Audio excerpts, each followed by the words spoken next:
এগুলো থেকে প্রমাণ করছে তদন্ত করার ক্ষেত্রে যতটা তৎপরতা থাকা দরকার ছিল, যতটা আন্তরিক হওয়া দরকার ছিল, পুলিশ তা করেনি।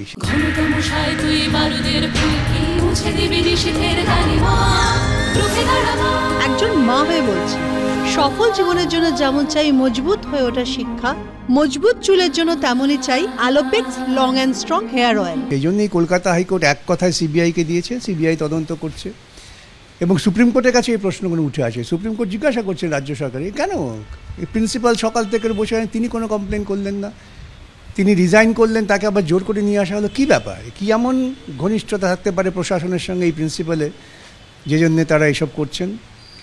আর যেটা পোস্টমর্টম রিপোর্ট, ইনকোয়েস্ট রিপোর্ট, ওরা অনেকক্ষণ দেখলেন, দেখার পর বললেন সিবিআইকে তোমরা কতদূর ইনভেস্টিগেট করছি রিপোর্ট করো। এবং এই সময়ে চিকিৎসকদের পক্ষ থেকে একজন বললেন, চিঠি তুলে দিলেন সুপ্রিম কোর্টের কাছে, সেখানে চিকিৎসকরা বলছেন যে আমরা নিরাপত্তাহীনতায় ভুগছি, হস্টেল ছেড়ে সব চলে গেছে, এই নিরাপত্তাহীনতায় তাদের পক্ষে কাজ করা সম্ভব না। তখন সুপ্রিম কোর্টের বিচারপতিরা বললেন নিরাপত্তা কে দেবে, এই পুলিশ তো দিতে পারবে না, তো আমাদের দাবি হয় তাদের সেন্ট্রাল পুলিশকে দাও। এবং সুপ্রিম কোর্ট সেই নির্দেশ দিয়েছেন যে সেন্ট্রাল পুলিশ তারা আরজি করের নিরাপত্তা নিশ্চিত করবে, এবং কপিল সিবাল সেটা মেনে নিয়েছেন, যেটাও সুপ্রিম কোর্ট রেকর্ড করেছেন।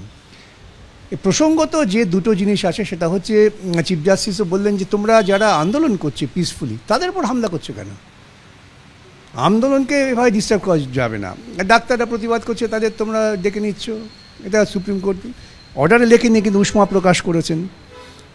আরেকটা গুরুত্বপূর্ণ বিষয় যেটা সলিসিটর জেনারেল তুললেন, যে বিষয়টা আমরা বহুদিন থেকে আলোচনা করে আসছি, যে রাজ্য সরকারের যখন আমাদের সারদা তদন্ত হচ্ছিল সেই সময় যিনি দায়িত্বে ছিলেন রাজীব কুমার, তিনি তথ্য লোপাট করেছেন মমতাকে বাঁচাবার জন্য। আপনারা দেখবেন আমি এটা প্রায়শই বলি। তো সেই যখন মমতা 4 দিন সময় চাইলেন, সঙ্গে সঙ্গে আমরা হাইকোর্টে গেলাম, এই 4 দিন সময় চাই আমার তথ্য লোপাট করা, কেন এটা মমতার এক্সপিরিয়েন্স আছে। এবং আজকে এটা সলিসিটর জেনারেল কিন্তু আদালতে বললেন যে একেই করা হয়েছে ডিজিপি, সুতরাং এটা কোর্টের ভাবা দরকার। প্রশ্নগুলো এসেছে সব সামনে, যত আলোচনা হবে এইসব প্রশ্নগুলো আসবে। কলকাতা হাইকোর্ট থেকে এই আরজিকর মেডিকেল কলেজ এবং হাসপাতালে চিকিৎসককে ধর্ষণ এবং খুনের যে মামলা তা গেল সর্বোচ্চ আদালতে। সুপ্রিম কোর্ট অত্যন্ত উদ্বেগের সঙ্গে বলছে এটা ভয় জাগানোর মতন ঘটনা, দেরি করে দায়ের করা হয়েছে এফআইআর, জানালো সর্বোচ্চ আদালত।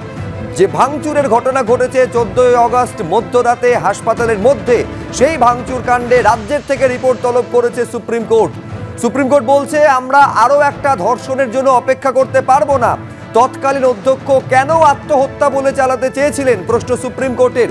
অর্থাৎ অধ্যক্ষের ভূমিকা, তৎকালীন অধ্যক্ষের ভূমিকা যেমন কলকাতা হাইকোর্টে বারে বারে প্রশ্নচিহ্নের মুখে পড়েছে, তেমনি সর্বোচ্চ আদালতে অধ্যক্ষের ভূমিকা বারে বারে সমালোচিত এবং আতশ কাচের তলায় রাখা হয়েছে।